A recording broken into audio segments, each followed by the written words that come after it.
Hi, I'm Lisa Bradshaw. Thanks for joining the show today.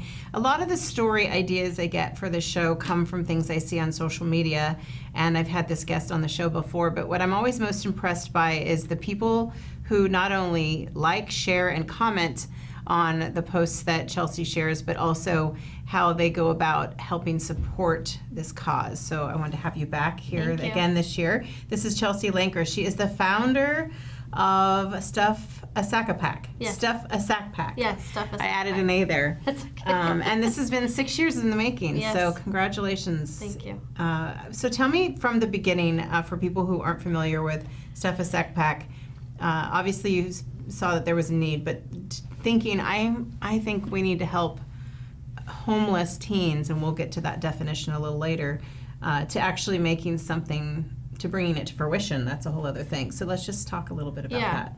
Well, the truth is there are lots of things during the holidays for families and for kids, and I noticed through some outreach work at Solomon's Porch that there hasn't been anything for teens, especially during the holidays, and so I just felt a burden to take action and get my friends and their friends involved, and that's how it all evolved. Now it's the 6th year, as you mentioned, and we have partnerships with 5 schools in Wenatchee and East Wenatchee, and so we're reaching a lot more kids, and we're also working with the people who work with them every day to try and help encourage them and encourage them to stay in school and just let them know they haven't been forgotten about their community during a time of year that is largely celebrated by family, right?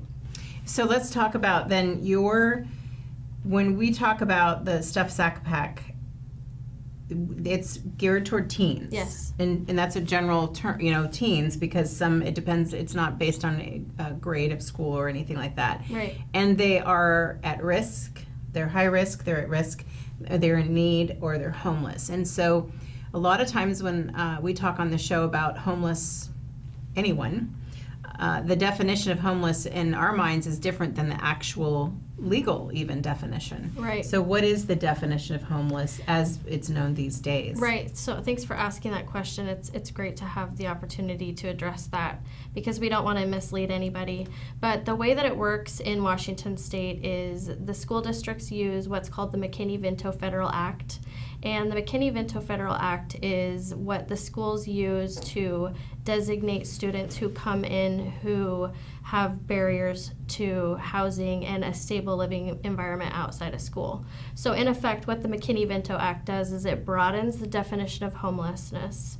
So some of the students may literally be living on the street or living in a car, but it also enables the schools and also demands that they address the needs of students who are coming in who are cohabitating, one or more families together. It could be an unaccompanied student, which means that the student is trying to stay in school, but they're not currently living with either parent. They could be completely on their own. They could be living with another family member. They could be in the foster system. The family could be living in a hotel. They could be living in a trailer park. So really, it enables the schools to take all of these circumstances and address that student's needs to do everything possible to help them stay in school. So most people, when they realize that, okay, the kids aren't necessarily living on the street, but they are at the highest levels of poverty, it's really easy to get behind. Right? Because I'm thinking about that as you're saying it, how difficult it would be to get yourself up for school every day, and just the role that my parents had in my going to school and the role I had in my son's, just getting his day going. Right. And how you start your day really affects the rest of your day. Right. And how hard that is for students to do that. So that's really commendable for them to be there. And so this time of year is probably a little more difficult. Well, it's cold. Yes. And there's all this going around, a lot of people that have their families, have their parents, have a home. Yeah. And it's one of those times that they probably struggle with it the most. Exactly. And even if a family does have a home, they may not have enough resources for food. Transportation may be an issue. There may not be the ability to access warm clothing items. Those are all things that we address through our Stuff-A-Sackpack outreach. Indirectly and directly. And one thing I wanted to mention too is, and what you were explaining to me before we started talking on the air, is that you aren't aware of any of the names or addresses or any personal information about the students. So Exactly. let's take a break. When we come back, I want to talk about that, how you find the students Okay. that you'll be talking with, and how the school supports you in that effort, and how it all kind of comes together. Awesome. We'll talk in just a moment. So if you're interested in more information so far, what we've talked about today, Stuff-A-Sackpack.com. So it's Stuff-A-Sackpack.com. And we'll give you some more information as we go on through the show. Awesome.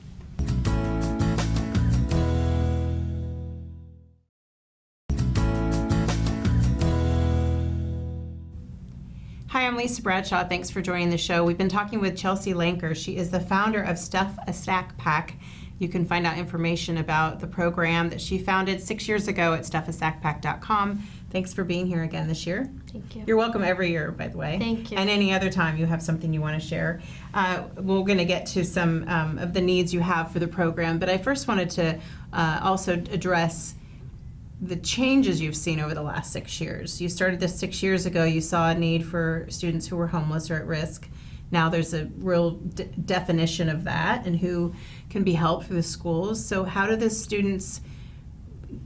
it go from someone stuffing a sack pack to being in the students' hands, and how do the schools help you with that? Wonderful. So each year, well, for the past 3 years, I have developed relationships and partnerships with the administrators or staff at Wenatchee High School, Westside High School, Eastmont Junior High School, and Eastmont High School. And then last year at the tail end, we formed a partnership with the Wenatchee Valley Tech Center.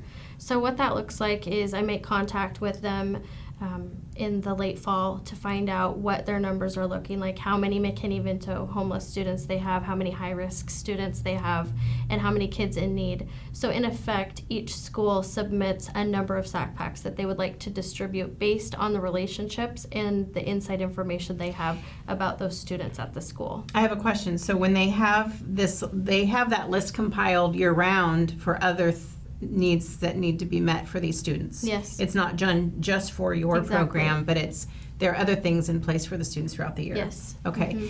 And when you then get that information, then you know exactly how many packs you need Exactly. to gather. What is Yeah. the goal for this year? So our goal this year as a team is 375 sack packs to distribute. Last year we sent out 320 sack packs to the 5 schools, and we upped the numbers a little bit. So the schools give us our numbers and then we allocate more, because really the truth is we're barely touching the surface with the 320 that we did last year. It'll be the same this year for 375.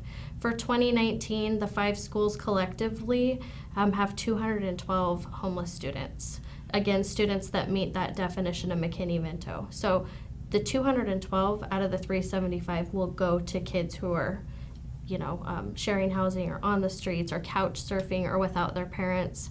The remainder will go to kids who are high risk. Their family may be in a need. Mom or dad may be sick. The student may have issues with morale or suicide. Sometimes suicide ideation is a problem. So we want to find as many different ways to encourage these students, but our number one objective is to reach the teens who are in need financially. As you go along, and you're in the 6th year of the program now, for people who are just tuning in, Stuff-A-Sackpack.com, you're interested in stuffing 375 sack packs for students, teens, who are homeless, high risk, or in need. Yeah. This is your 6th year doing it. You founded the program. What challenges do you seem to face year after year? And tell me the difference between the need when you started it and the need today. Well, when we first started it, we weren't united around students. We were just trying to find teens who had a need. And so the kids who we met at Solomon's Porch weren't necessarily going to school. But because of the barriers that they have, oftentimes this population is tough to pin down. They travel in packs, they're distrustful of people and authority. And so partnering with the schools has really opened up our ability to reach more kids. And so I would say there have been less challenges than there were in the past, because we're working directly with the administrations and You're the not trying to students. reinvent the wheel and figure out Right. how to find that Yeah. you're plugging into the systems already in place. Right, you think of the motto, it takes a village. Basically, the Stuff-A-Sackpack community is the hands and feet for the students and the administrators and the teachers who already are working together. They have a relationship. So this project, this outreach, gives the administrators and the teachers an ability to bond and connect with the students, to create trust, to help encourage them to stay in school, which really benefits the whole community. We'll talk again toward the end of the show about the drop-off location. The drop-off happens Friday, December 13th from 1 to 5, Saturday the 14th from 10 to 5 at Awaken Church. You used to do it at The Hair Loft. the Hair Loft with Tiffany. Yes. Excuse me, and now you're doing it at Awaken Church. So you outgrew Yes. the salon, which is good. Yes. And I'm sure Tiffany, I know she's still directly involved with helping, and she is the owner of Hair Loft, I Yes. should mention.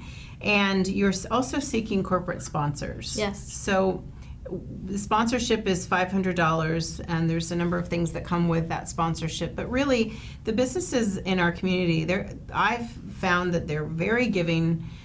They want to support the things that are happening. So hopefully some corporate sponsors will come forward, because at this point it's been hard for you to manage doing what you're doing plus seeking corporate sponsors. So this call out in a public setting is to encourage them to reach out to you and see if that would be of interest to them. They get to Yeah. be part of that giving. And those funds are gonna, 100% of those funds are gonna go back to buy things like a new pair of shoes, to help a student have access to food during the winter break, to meet some of the last minute needs for the Stuff-A-Sackpack outreach itself, and other things that come up. So all of the money goes back. The corporate sponsorships are a really great way for businesses who are busy this time of year to say, we want to support you financially, we just don't have the luxury of time. And so we'll help them in that way in exchange for some incentives. And so the number one thing, though, is that people sign up through the website. We want commitments. We're trying to hit that 375 number. So we need firm commitments from people. And so the website is awesome. It's it gives us the ability to connect with people who are going to stuff the sack packs, to help get them organized. And we also don't want to miss the card of encouragement piece, which is really one of the most important parts of That what you this include outreach. in the sack that you give. Yeah, so each person, for each sack pack that they commit to do, we encourage them to write a card to the student who's going to receive that sack pack, just saying, with a simple message of hope or encouragement for the holidays, don't give up. Or for a lot of people, it's, I was in your shoes when I was your age, and you can do it, don't give up, stay in school, you can reach your dreams, and so forth. To not feel ashamed, and to know that while we can't solve all of their problems through this outreach, we as a community acknowledge that these students are out there, we love and care about them, and we want the best for them. That can go a really long way in the life of a teenager who feels lonely and doesn't feel connected. When you think about how far you've come in that 6 years, what is the greatest lesson you've received so far? The greatest lesson I've received is that it takes a village. This is truly a community project. I'm one person amongst many. There are literally hundreds of people who pour into this, and I wouldn't be here talking to you right now if it weren't for the fact that we live in a community where people are so happy and excited to get behind Stuff-A-Sackpack and what we're doing. And it brings a lot of joy to both sides. It brings joy to the people who are pouring into the project. It also brings joy to the administrators and the teachers who give tirelessly of their time and resources, and it also gives joy to the students to know that they weren't forgotten during the holidays. So it's a win-win for everybody. It's really, really powerful. If you were just tuning in, we're talking with Chelsea Lanker. She's the founder of Stuff-A-Sackpack, and it's Stuff-A-Sackpack.com. You also have a pretty big following on Facebook. Yeah. So people can see, that's where I've been paying the most attention, is seeing the updates that you post. So people can follow you on Facebook as well and be able to keep up with the progress. But if you go on the website, you can actually sign up and commit to how Yes. many sacks you're going to bring. Mm-hmm. And how solid have those numbers been in the past?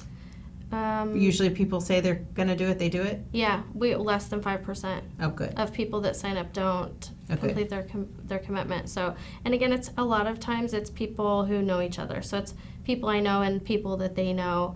We have a really faithful group from the medical community who participate in sack packs. Even teachers and educators participate. That's one of the things I was so proud of with this project, is we've truly come together as a community, regardless of belief in political affiliation, for the benefit of these kids. It's really powerful what love can do and what unity behind love can do. It's amazing. Well, let's take a break. When we come back, we're going to tell you exactly how you go about stuffing a sack, so the items that are needed, where you'll drop them off, and also for the people who, you talked about businesses that are too busy this time of year to gather their employees to do the sacks, they can give money. So individuals who are too busy this time of year, can they make a cash donation? Absolutely. Tax writable donation Yes. to your organization? Yep. Okay, so that's an option too. If you can't imagine having to do any more shopping, or don't have the time to go and take the time to stuff the sack pack, then most definitely consider that donation. Yes. What would be a donation that you think would cover a whole sack pack? How much is that? $100 to $150. It goes into that sack pack? Okay. Yeah. All right, so we're going to take a break. When we come back, we'll talk more with you. Thank you.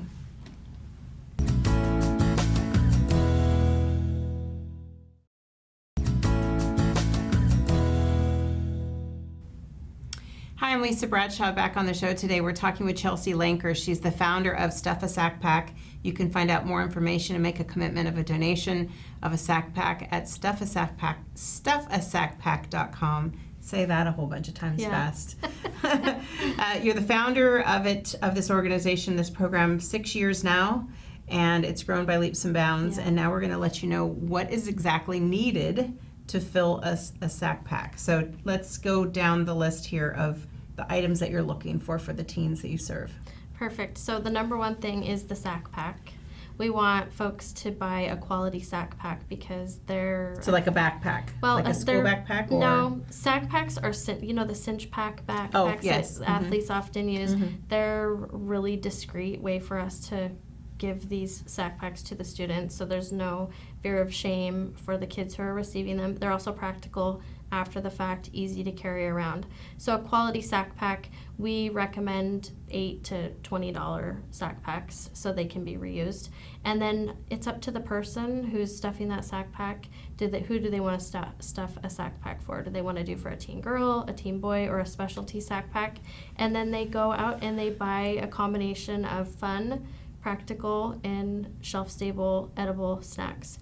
A couple ideas of what a fun stuff pack, fun See, it's stuffer hard. is. You're hard to repeat yourself over. It's true. So fun items could be like a gift card to go to the movies, or a gift certificate to go and get a haircut. Kids love earbuds for their cell phones, pop sockets. Those are practical items. Gift cards to go out to eat, because we want to give these kids access to as much food as possible while they're not in school. Other practical items might be hygiene items. Hand sanitizer is popular, lotions, body sprays, makeup, and then the edible snacks, things that they may not have access to, but also are high protein, high calorie. Beef jerky, nuts, bars, hot chocolate packets are great. Other items could be like a thermo flask, for water to store in. So it's up to each person what they put in there, and the items vary. Some people feel more of a burden to stuff their sack pack with scarves and a wallet's more practical items. And then when they bring them to us with their card of encouragement, we get to add a couple extra touches to them. We have community partners who donate to Stuff-A-Sackpack each year, and so we put those in, and then we box them up and deliver them to the schools, and the schools actually identify who they want them to go to, but they also get to hand the donations out to the kids. So it's really efficient. It's good. One of the things you were telling me earlier in the show is that you don't know the names, addresses, or any grade or anything about the students that you serve. It's all anonymous, that the school has this information already. You're plugging into the programs they already have in place for the homeless and at-risk teens of these schools. So it is for teens, thinking about that when you're stuffing the sack. We've got to try and think about what we wanted as teenagers, but also what teenagers of today want. And trying to gift that. The drop-off is Friday, December 13th from 1 to 5, and Saturday, December 14th from 10 to 5 at Awaken Church. Yes. You're also seeking corporate sponsors that can help offset the cost of the 375 sack pack goal that you're trying to reach. You have some community partners, you said. We can give them a shout out. Yeah, so our primary sponsor is Awaken Church. They have supported Stuff-A-Sackpack for 5 out of the 6 years. They were also under their umbrella for the tax deductions. They're great. Domino's for the past 3 years has donated a pizza for every sack pack that we send out, which is generous and amazing. And then Dutch Bros has been with us. This is their 4th year, and they have for the past 3 years made sure that in one way, shape, or form that every sack pack gets a $5 Dutch Bros gift card. And then we also are proud of our partnership with the Wenatchee Wild. The Wenatchee Wild players, this is their 2nd year. They collect donations at one of their games. Each one of the players stuffs a sack pack and writes a note. So we have teens encouraging teens, which is really powerful. So yeah, we're excited about our community partners. And you're always in search of the corporate sponsors, and I know it's hard to get out there sometimes and have those conversations. And I think too, anytime you're asking for help, there's always a bit of fear of rejection and not knowing what the needs of that business is that they're trying to reach, but also what they'd like to support, because a lot of businesses support different things. So if you are a corporate sponsor that would like to support the Sack Pack initiative, then you would reach out, Stuff-A-Sackpack.com, and you can find out is there anything on the website that tells what corporate sponsors receive, or they could reach out to you and then you could have that conversation? Yeah, at this point we're asking people just to go to the website and fill out a contact form, and then I'll make contact with them. I think one of the challenges behind this idea of collecting money is sometimes in our valley people are just unaware how prevalent the problems are that teen students are facing. I mean, the challenges they face to stay in school despite what's going on in their personal life. The statistics speak for themselves, and you mentioned that we don't have personal information about the students, but we do have statistics both from the state of Washington and also directly from the schools. You know, we have at Wenatchee High School right now, there's 96 homeless students and 51 of them are unaccompanied. Most people, when they find about that, their jaws drop because they can't believe that in a community like Wenatchee that a problem like that exists. But if you look into it, it's true. Westside this year has their population is almost 10% McKinney-Vento homeless. The state average last year was 3.3%. So the statistics speak for themselves. So once people find out that this really is a problem, I think they're more willing and eager to get behind it.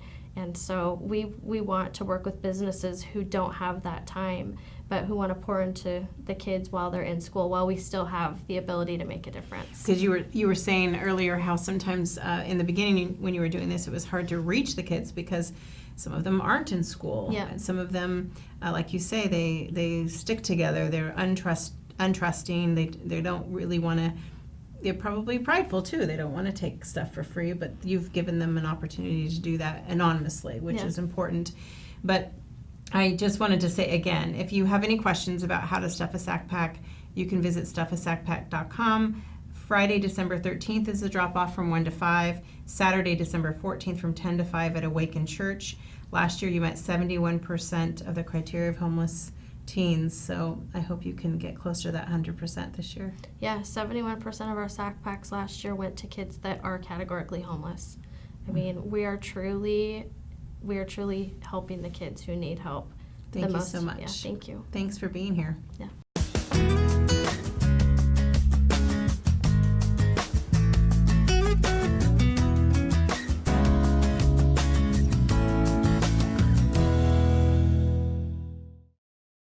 You know, what I like to tell people about Cheap Fitness is you'll never get bored here and you'll never be judged. My top priority is making sure people feel welcome here, no matter your age, experience, or ability. The majority of new people that come through our door, they've never even put on a boxing glove. That's why our staff is here to help you and show you through the ropes. It's hugely empowering. I mean, you walk out and you feel like you've accomplished something.